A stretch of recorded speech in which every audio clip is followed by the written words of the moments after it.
So let's say you get a toe prick, like you get pricked by a nail or something on your toe, and then an infection develops there, like an abscess develops there, and it's spreading now. And the longer you keep it there, and the longer you do not drain it, it keeps spreading upwards towards your knees, towards your thighs, and upwards, and it will spread throughout the whole body. But then someone comes and then they say that if you drain this abscess, then you are not a true human, and keeps you from taking that abscess out and clearing that infection out of your body. And just to say, this is not about an actual infection. You know what I'm talking about. But let's keep that aside for a minute. Let's not go down that rabbit hole. Let's just strictly talk about this game between Liverpool and Man City.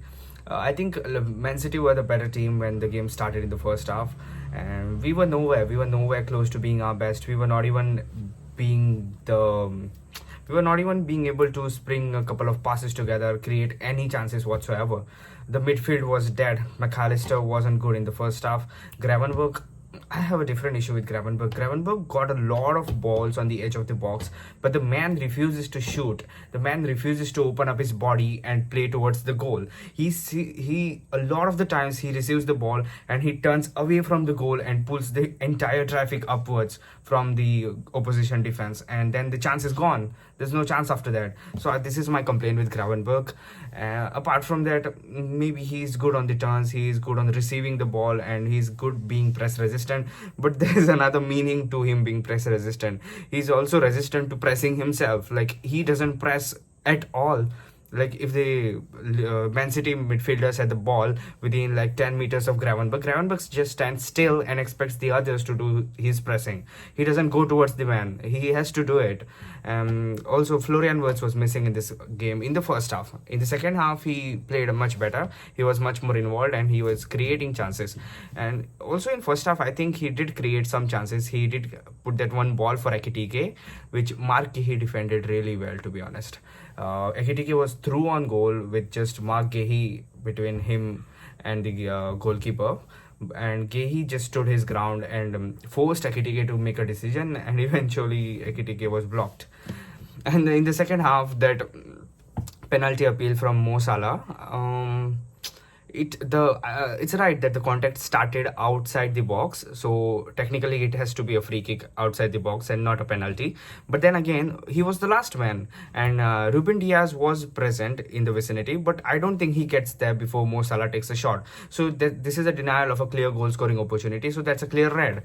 And the same logic which they applied for Szoboszlai. Okay, let's break down the Szoboszlai red card situation. So first foul gets committed by Dominik Szoboszlai by pulling Erling Haaland's jersey, and this in turn gets Szoboszlai ahead of him, and then Szoboszlai gets pulled back by Haaland, which prevents him from clearing the ball, and as a result Ryan Cherky gets the goal. Okay, up till here you understood it, right? So now let's understand why they pulled it back. So what they are saying is that Haaland prevented Szoboszlai from clearing the ball, so it cannot be a goal. Okay, but then again, Szoboszlai got there because he fouled Haaland. So according to the laws, the game has to be pulled back at the point where Szoboszlai commits a foul. But now all these comes down to whether the foul by Szoboszlai was intense enough, was stern enough to affect Haaland's stride. And in my opinion, it wasn't, because if it was, then how was Mark Guehi not given a red card against Mo Salah? That contact was much more than what contact Dominik Szoboszlai made with Haaland. And the argument from the referees was that the foul from Mark Guehi started outside the box on Mo Salah, but it did continue inside the box. It did continue there. So why not give a penalty to Liverpool if you're not giving a red card to Mark Guehi? I'm not suggesting that should have happened, but what I'm suggesting is that do not look at the law as black and white. Just use your brain and use the gray area and just give the goal and just keep the red card in your pocket. Just let the game go on. Let Szoboszlai play. Let City get their third goal. Let the game get over at 3-1 and just blow the final whistle. That's it. Just use your common sense and do it.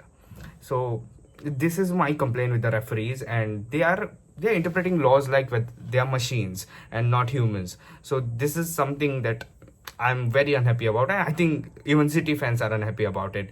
Ryan Cherky is unhappy that he didn't get the goal.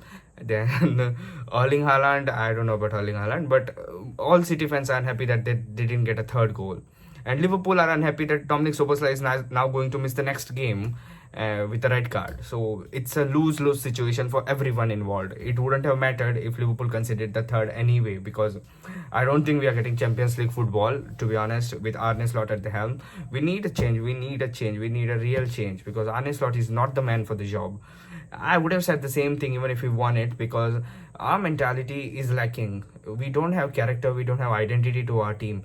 We hid behind the low block excuse for a long time, but now City did not even play with a low block. City came out to play football. There was no time wasting in this game from Man City, and no time wasting from Liverpool also, which is commendable. But then again, Arne Slot cannot complain that this was a low block, because Man City tried to play football and Liverpool needed to create a lot more opportunities than what they did. And this is also in parts because Arne Slot does not trust his squad. Calvin Ramsey should have played at right back, and Dominik Szoboszlai should have been playing in the midfield, because the midfield today looked very timid, very weak, and there was no connection between the defense and the attack or the front line. So I want to see Dominik Szoboszlai in midfield for the next game that he's eligible for, and just play Calvin Ramsey at right back. What's the worst that can happen? He's a quality player. He's not that bad as Arne Slot is trying to suggest. Or maybe just play Federico Chiesa at right back or Cody Gakpo at right back.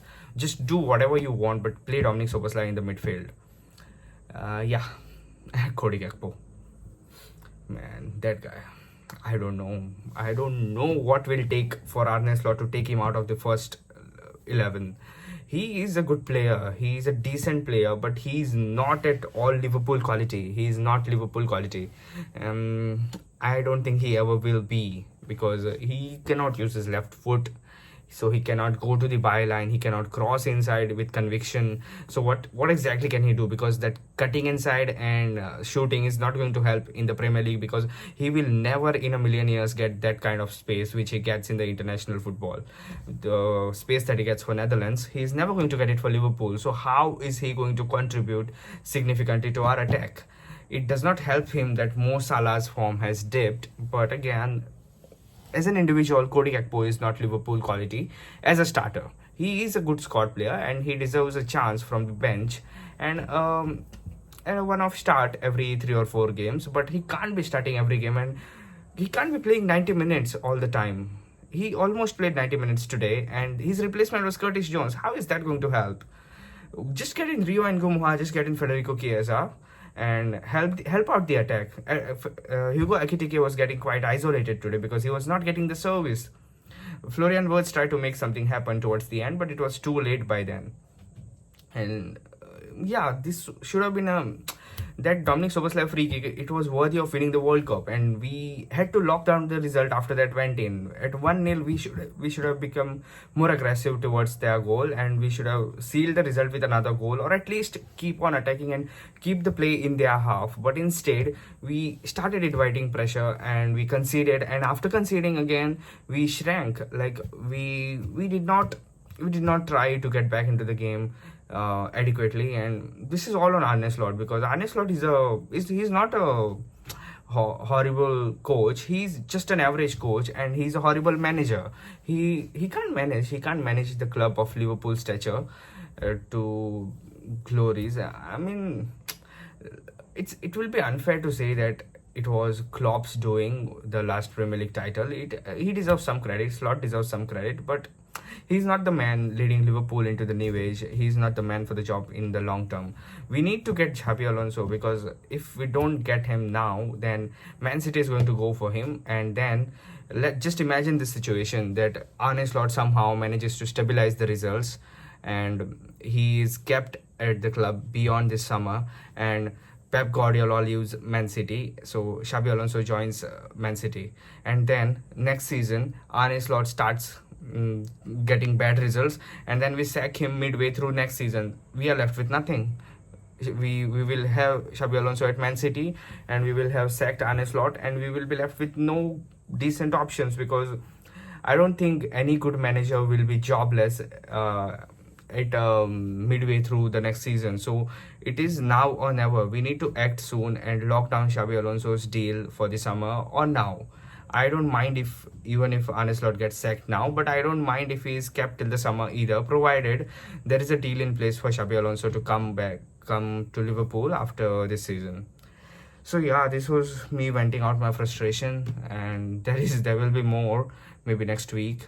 So yeah, just like the video and subscribe to the channel. I'm not really too active here, but I will try to be. And yeah, just like and subscribe and share it to your friends.